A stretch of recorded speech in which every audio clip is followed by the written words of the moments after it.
Good afternoon, ladies and gentlemen. My name is Ivy. I'm from Scops. I'm here along today with Zoe, Stella, and Ulas, and we're here to talk about balfour and beatty. Balfour and Beatty is a world-class infrastructure service which has four main businesses in professional construction, support, and infrastructure. Balfour and Beatty focuses principally on people from the UK, from the US, from Australia, from Southeast, and many more. Balfour and Beatty has over 50,000 employees. We has over 50,000 employees, which are in over 100 companies. According to the audit account, Balfour and Beatty's annual report for last year has been stated on the PowerPoint. Their vision is to be the world-leading provider service of infrastructure through a well-diversified market and places. Balfour and Beatty has placed its focus on the system module of management, which with emphasis on expansion and innovation. Their major challenges is globalization. Globalization is a fact, not just in finance, but in communication and in technology. Globalization is a free trade which allows countries to exchange goods in a minimum restrictions. I will then pass it over to Ulas to talk about the personal analysis. Hi everyone, this is my personal analysis for construction industry. It's political, economic, socio-cultural, technology, environmental and legal. But I'm going to focus on three parts because that's three got relationship with this company. First of all, it's political. The government policy on globalization and the company's relationship with government is important because they need the political support for current situation and for their future situation. For economic, the global financial crisis and economic downturn is a big problem for companies. Because of these two reasons, it forces government to cut down or cancel the company's projects. For legally, as you know, different countries got different taxation system. So companies need to know the taxation system with different countries which they got company out there.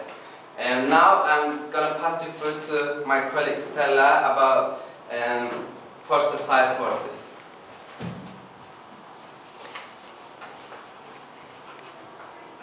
The personal five forces for the construction industry are very, very low, or the personal forces are very low for this particular industry. The first one, which is the threat of new entrants. This is low in the construction industry because for new entrants to enter the market, they should have a high capital, a lot of resources in terms of equipment, and they should also have access to distribution channels, which is very, very hard for someone who's coming into the market. The rival between existing companies, these companies are Amic, Kia, and of course Balfour Beatty we're talking about.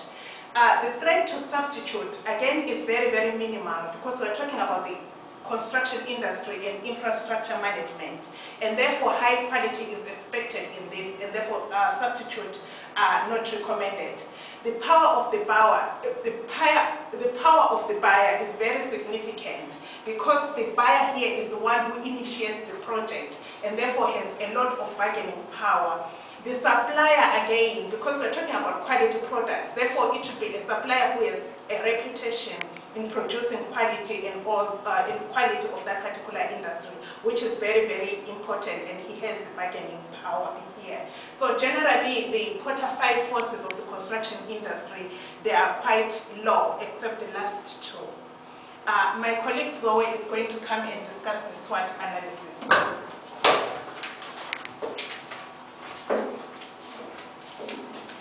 Good evening, ladies and gentlemen. I'm going to talk about SWOT analysis.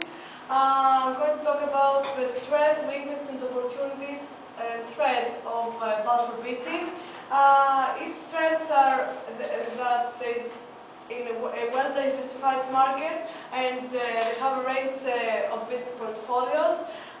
Its weaknesses, they are too much dependent on Europe, and they have many diversified products and services.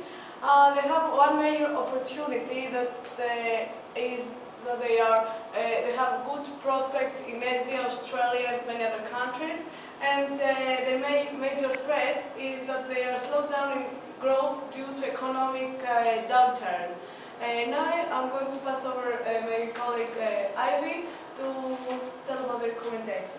Thank you, Zoe. I'm here to talk about a recommendation.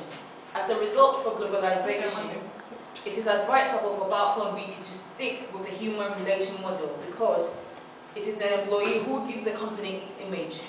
They have to do more about environmental issues, for example, maintaining forestry in emerging economies.